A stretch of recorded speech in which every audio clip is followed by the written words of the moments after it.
What's going on, everybody? Toby1 Shinobi here, back again with another episode of the Hot Drop, Episode 4 with MFBuddy. You can find him on YouTube as MFBuddy_YT. And today we are talking about how to fix Chapter 5, Season 2 of Fortnite. Because the game is gosh darn broken, man. It's broken. It can't be fixed. It's trash. No, I'm just playing. I'm playing. But we are going to be venting a little bit here, but we're also going to be giving solutions to issues that we're seeing with Fortnite, the things that frustrate the most. We're going to try to pose some solutions to that. So thank you so much for joining us, MFBuddy. Once again, glad to have you here. Yeah, always good to hang out. And like you said, episode 4. So I'm really stoked about it. And honestly, we can just sort of talk, because we've talked a little bit beforehand and, leading into this. As much as I see problems, I do have a heart for solutions as well. And so one of the things that we were talking about beforehand, I think you had some really, really great points on it. And I know that everyone will be able to relate to this, but you were just talking about kind of some of your thoughts on the sniper rifle in this current meta. So tell me a little bit about what's frustrating you with that. And also tell me a little bit about how you see it could be balanced, or does it need to be completely removed? I'm just curious. Yeah, the sniper rifle right now is a very hot topic. It's a controversial gun, you could say. The problem is that you're having a great game. You've racked up 7 or 8 kills. You're going into the end game and you're moving across a hill and boom, headshot snipe. You just wasted 20 minutes of your life. Not really, but your game's just over with a single shot because you weren't aware for half of a second that a player was in a bush to your left, or you just stopped moving for just a microsecond to manage your inventory, headshot snipe, you're back to lobby. It's very frustrating because of how many snipers are in the game and their accessibility, their ease of use. And so there's 2 ways to look at it. You could either, 1, remove the sniper from the game completely, and personally I wouldn't have a problem with that at this point. We got the DMR, which is kind of like a sniper light, 120 damage plus to the head, which is pretty fun, but no one's going to use it if there's a sniper in the game that body shots for 120 and headshot kills, right? Just no one is picking up the DMR over the sniper. In most cases, I'm picking up the sniper every single time because of the one-shot kill capability, right? You can clutch up moments with a sniper, pretty hard to clutch up with the DMR. Also, having 5 shots in the magazine is absolutely nuts. It's out of hand. Like, you should not have 5 shots in the magazine of a sniper rifle.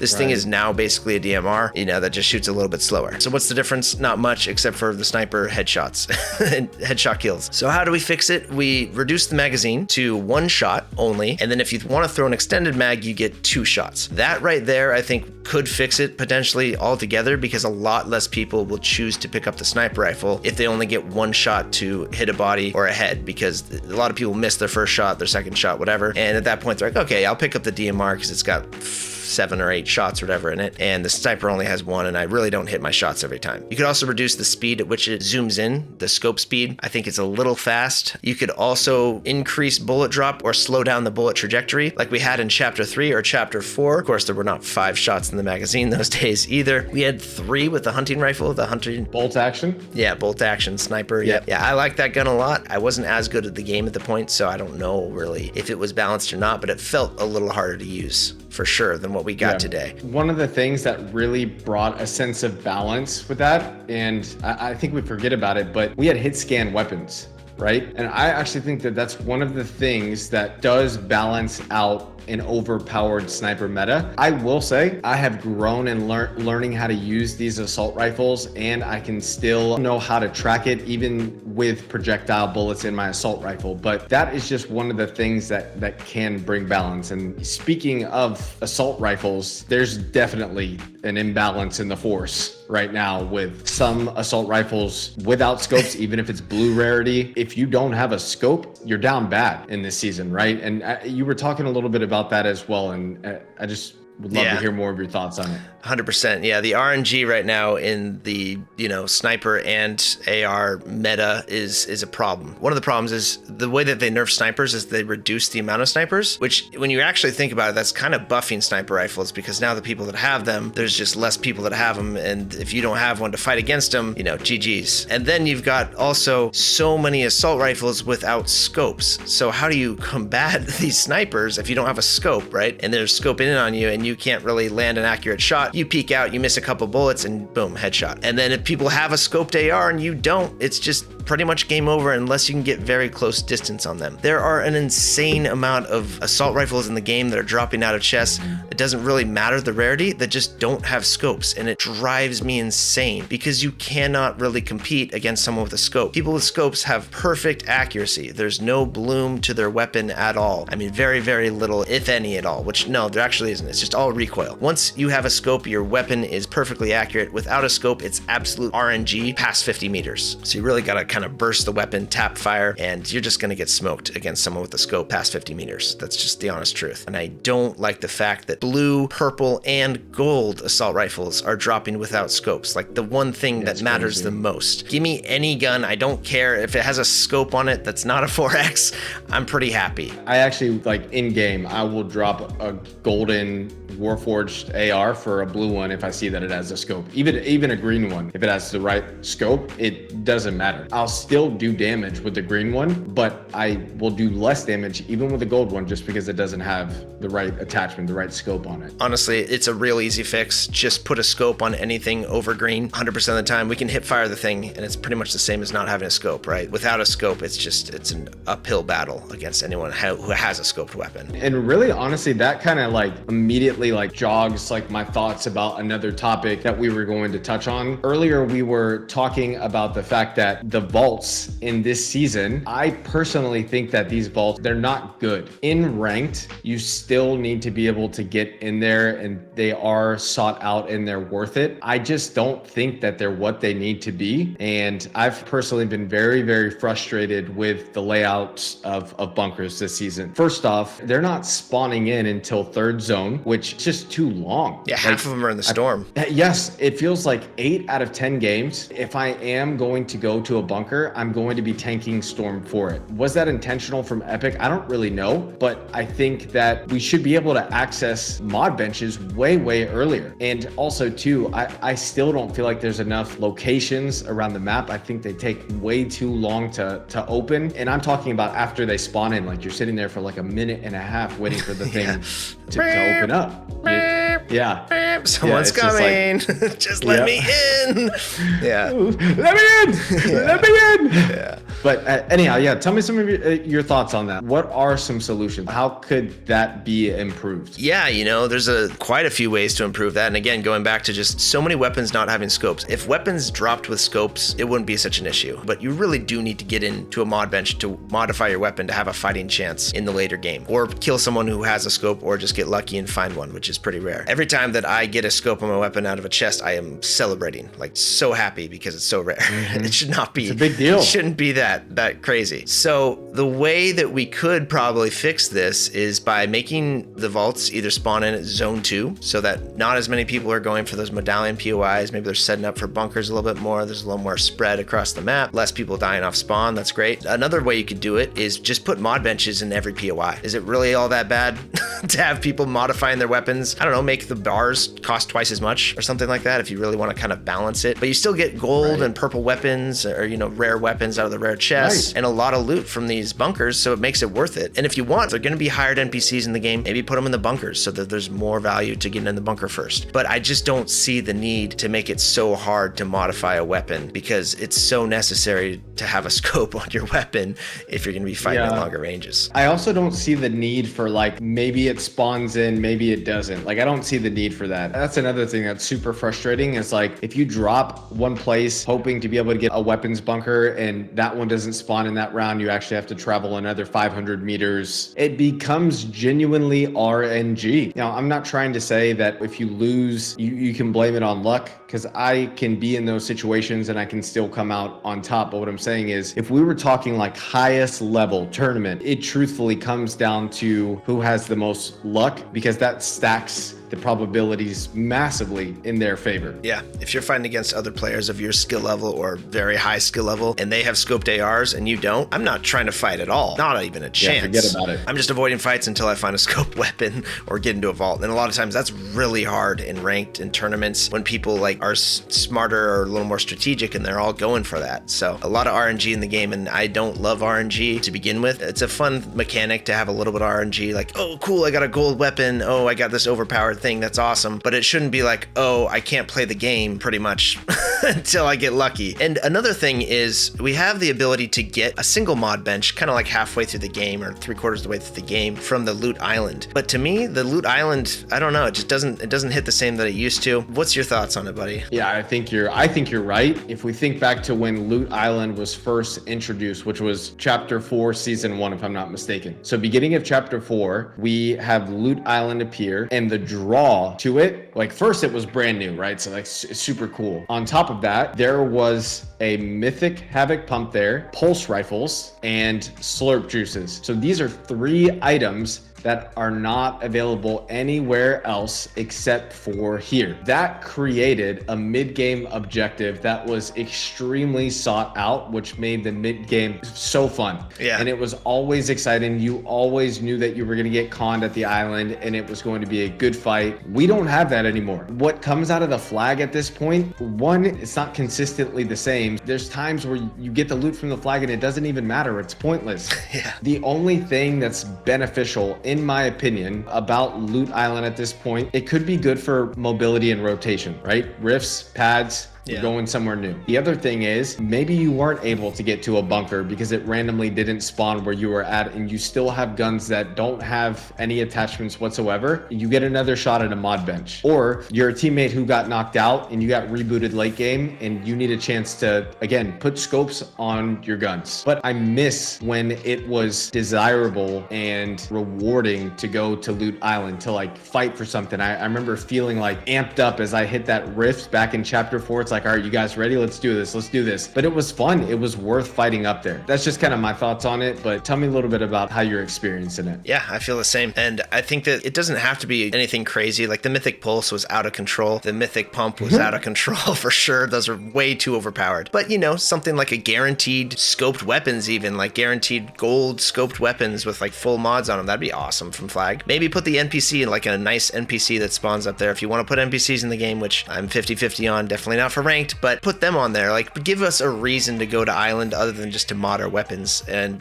to have an advantage with height and rotate a little bit. I agree. I felt like it was really fun going to island. You always know that the sweatiest, the best players in the lobby are there, and you're like, okay, this is the time to knock them out of the game. This is the time to take the fight. Let's see how this goes. And it felt like more of a decision. Like, do I go for island? Do I really want to push my luck here? Exactly. And now it's just like, oh, island's near me. I'll go up there and just take a look at things. No one's going to be up there. You don't even need to go to it anymore.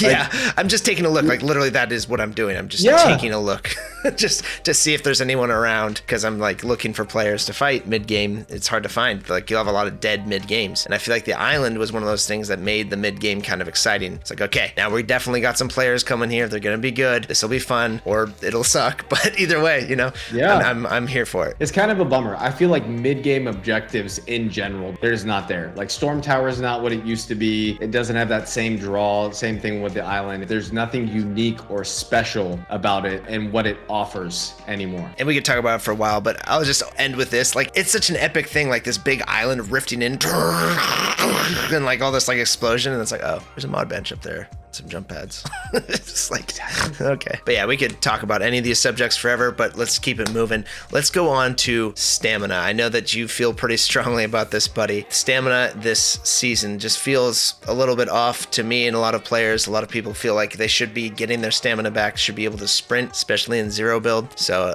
yeah, let's hear your thoughts on it. It's god awful. It's torturous. I'm gonna try to like keep it like short, sweet, to the point. I know that I'm not the only person who is experiencing this. At first, I thought like, oh, I'm just complaining. It's just on me. There are truthfully times where I know that I am not sprinting. I am walking and I'm waiting for my sprint to recharge. Maybe it feels a little bit longer, but this is like 5 to 7 seconds that I'm walking at the pace of a snail. Now, maybe it wouldn't feel as harsh if the walk speed wasn't so god awful. In zero build, if you're not sprinting and moving, it is such a dramatic difference balance of your sprint slide speed versus your walk speed. It's like you get caught in the open and you're waiting for your sprint to recharge. It's genuinely wraps if you don't have a shockwave to counter that. This is not like I desire this would be changed. This needs to be changed in the game. I think you're just as vulnerable if you have unlimited sprint, but you're in the open in like you don't have shockwaves. You know what I mean? It's not like it's that much of an advantage to be sprinting in zero build. If I get caught in the open and I'm sprinting, I could still get beamed by somebody. So it should just be about mobility items being able to shorten some of that. Anyhow, I could ramble about that. I don't want to beat a dead horse or anything, but I'm very curious as to kind of the way that your mind kind of processes and sees it. Yeah, no, I fully agree with you. And it's funny because a lot of people don't play Fortnite because there's a sprint bar, there's a stamina bar. Other battle royales don't even have a stamina bar that you can just infinite sprint. And like, I know Dr. Disrespect, I remember him playing, I watched him play a little bit of Fortnite. He was like, why can I not sprint? Like, why wouldn't you just have infinite sprint? Again, people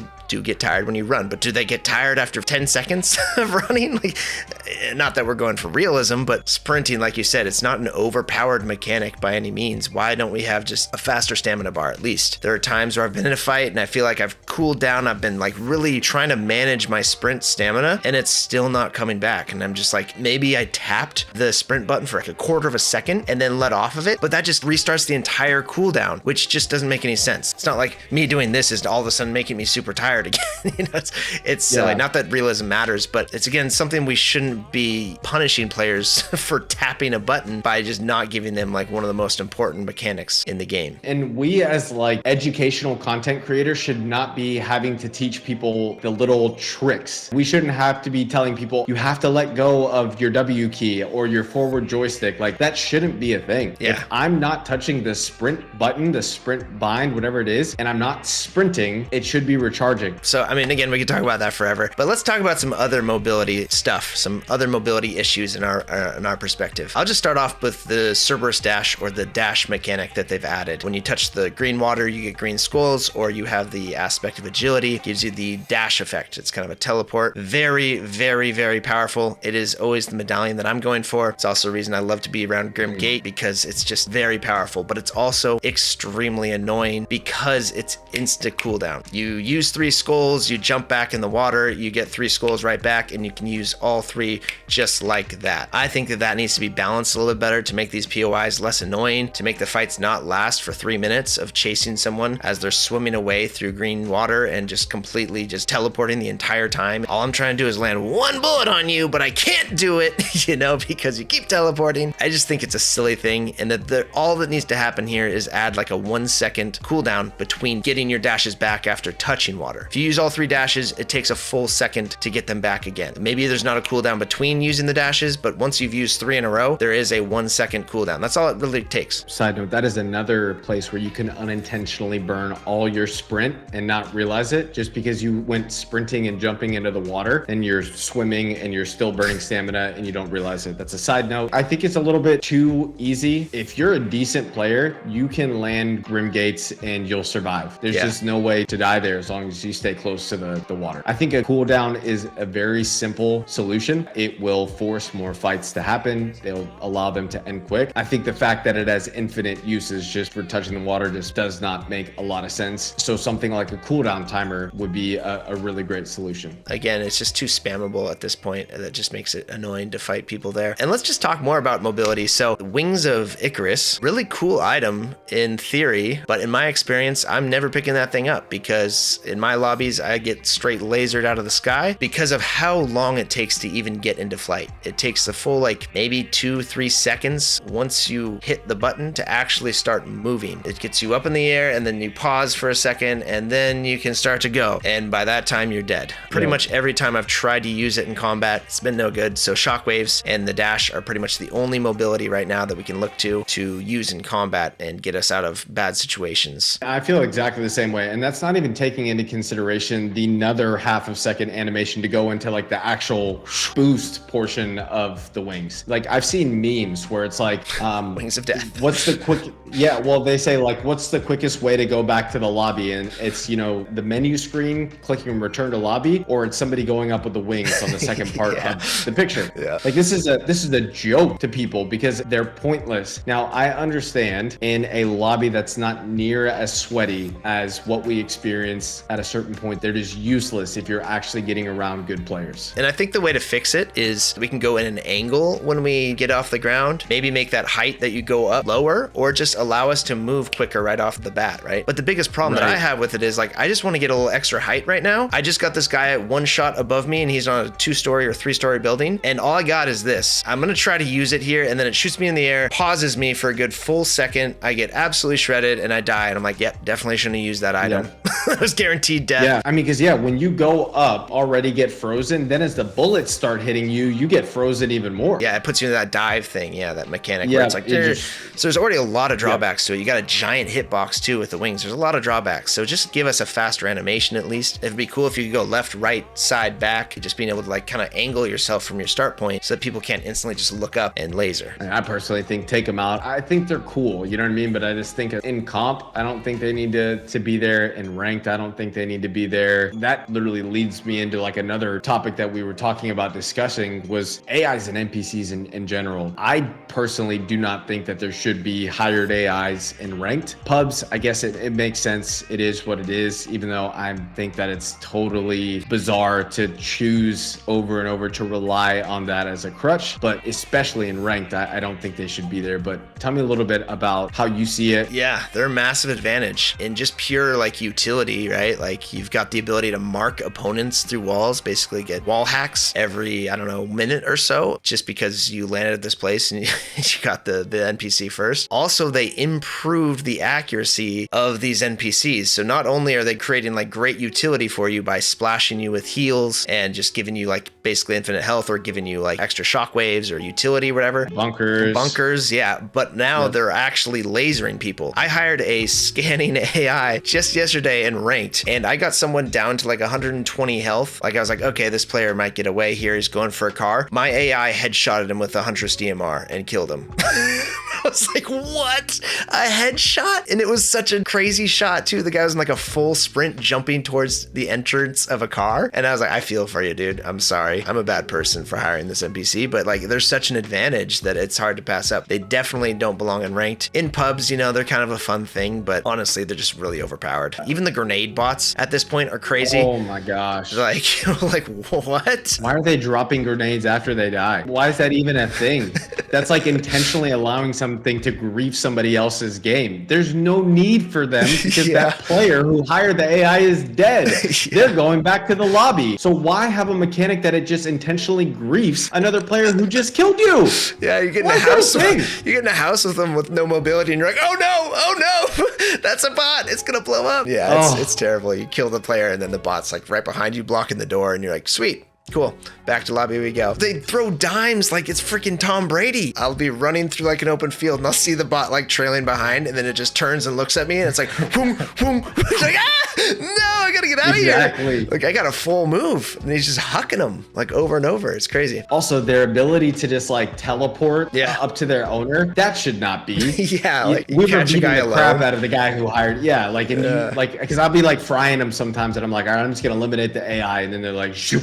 Gone. Another practical thing as well that's extremely aggravating about it, the fact that the visual audio cues are the exact same for the hired AI and the player is just insane to me. Like we should have a designated color for hired AI. You don't really know who's who and then you unintentionally focus on the AI and then some incredibly talented player at the game can just crouch up to you. You get what I'm saying though? Absolutely, yeah. It's so frustrating because you're like, gosh, right now in the structure fight, it's just like, I don't know where this player is. They could be creeping up and their bot could be like walking around, or maybe they don't have a bot. Maybe that's a second player. I don't know what's going on here, you know? Basically, at this point, they've made them so good that it really is like almost having a intermediate or novice second player on your team. Yes. With like the ability to give wall hacks and crazy stuff like that. Infinite inventory. And not to mention the ability to hire multiple on a team. Yeah. If you wanted to. I mean, any mythic weapons outside of what the bosses drop, like Zeus Lightning Bolt, new Airbender mythic, like stuff like that, it's like it doesn't need to be in ranked. And speaking of things which I don't think belong in ranked are EMPs. EMPs are a tricky balance. They're either way too weak or they're way too strong, and currently I feel like they're too strong. With the sniper meta in the game, having a car is really, really helpful, especially in ranked, because you're not going to get headshot sniped. It's like one of the only ways to just avoid that for a minute or so. Well, it turns out now we got rats camping in bushes or just hiding behind trees, waiting for cars to drive by, and they throw 2 instant EMPs that have a giant splash radius, that have a really high velocity for a throw, and now you have 150 health ripped off you instantly before you can even exit the car. Not only that, is your car shut down for full 60 seconds, so you have just no cover really. I mean, you can't move the car, you're stuck behind it, they keep throwing EMPs, and if you're near the car, it still hits you for 80. There's just no counter to it other than having a shockwave ready to go as soon as you exit the car, and if you mess that up for just half a second, it's over. Especially if they have a dash to get in on you. I'm just over it, to be honest. In ranked, it's becoming a strategy. People hide and they just wait. I've had it happen 2 times now at the end game. They don't even have kills, and I just happen to be driving by and double EMP, I exit the car, and now I'm dead. I don't know if you knew this. This is to me where the EMPs went like overboard to overpowered. I feel like people still don't know this, and I'm like even reluctant to like say it, but it insta-destroyed shield bubbles. I didn't believe that. You throw it at the edge of a shield bubble and it takes it down? Yeah, shield bubbles are pointless when somebody has EMPs. That's what a shield bubble is for. It's to block you from everything, but EMPs can break it in one throw. I remember like when it first happened to me, I was so disappointed. This is what shield bubbles are for, to protect you from everything, and an opponent has to come into your shield bubble to risk it to do damage to you. Do they hit you for damage too as they hit the outside? Okay, not the first. No, they take away all your cover though. So if like you throw one, breaks the bubble, and your teammate throws one right as you let it go, or they just throw 2, because you can throw 2 so fast in a row. It's literally like 1, 2, 1, 2. It's not like any cooldown really between throws, which might be a way to balance it. If we're talking about a way to balance this thing, in my opinion, give the EMPs fine for 80 damage on the first shot, maybe 40 on the second, or if you're in a vehicle or in a shield bubble, I guess not a shield bubble, it should not take down a shield bubble, period. That's just crazy. But in a car, I don't think it should do 80 damage with each hit. It should maybe do 80 on the first, shut down the car, and then maybe 40 on the second. But even then, I think it should just be 40 if you're in a structure, in a car like that. Maybe if you're outside, sure, give them the 80 damage if you really want to. 70 or 60 feels better to me, but you know, we gotta make it the game accessible for some people a little bit. But right now, it's a strat that you can take down the best player in the lobby easily. It doesn't matter who you are if you just throw 2 EMPs near their vehicle and then just watch the driver's side door. I'd like to see it rebalance in some way, or just change the cooldown of the throw. Maybe it's just like you can throw one and then you gotta wait like a full 2 seconds and then you get to throw another. I mean, you can carry 6 of those. Yeah, and they're not that hard to find. Like, it's crazy. And it's like kind of a decision of the play style you want to play, right? People that carry those things are typically not people that I want to play like, if I'm going to be honest. Generally, they're camping and they're just looking for easy kills. And I get it. In ranked, it's hard. So they take what they can get. And speaking of like cheesy strategies in ranked, we do still have the problem of people camping for ranked. It's pretty effective to camp and just not take fights at all. Avoid fights as much as you can and camp areas like vaults and just hide there and get some free kills when people come for vaults mid-game. And you still get good placement. Generally better than the people that are fighting, taking fights, moving throughout the map, taking risks, and playing the game with the mechanics of the game in mind, which is, in my opinion, Fortnite's all about, is using all these cool mechanics, these fun things. I know people like to play the game differently, but I do think that at a certain level, there is a reflection of self-expression through playing the game. And a lot of people just don't do it because they can play a game and get rewarded playing a different way. And so they don't get to express themselves or have a lot of fun, the fun of combat and the fun of like the feeling of adrenaline. And like, talk to me about that, buddy. I'm going to say this, and this is no disrespect, genuinely more a reflection on how the rank system works, but Bushcamp Dad was able to hit Unreal again by bush camping. Now, I love Bushcamp Dad. I think that he is an amazing streamer and an awesome influence. But if we're talking about this from a developer standpoint, your Unreal rank is supposed to be the peak of performance within your video game. And we have Bushcamp Dad getting Unreal. Again, no disrespect, but something about that is not right. In any major Fortnite tournament, the mechanics that are already in place to mitigate this are Storm Surge, Storm Sickness, because this demands that you participate in the game and in the combat, or else you'll be penalized by the storm that just beats the heck out of you, whether you're in storm or out of storm. I don't see why they would not mimic that in ranked. It seems counterintuitive because ranked is where people are going to develop an even greater love and push towards more competitive interaction. And so I think that there has to be a way to penalize people who are playing the game like this. We're here to have fun. We're here to like use these cool mechanics and everything. And it just seems like that's not what Epic is designed ranked to be. Y'all, it's not realistic. We have chicken wings for pickaxes, okay? I truly feel as though it's long overdue to add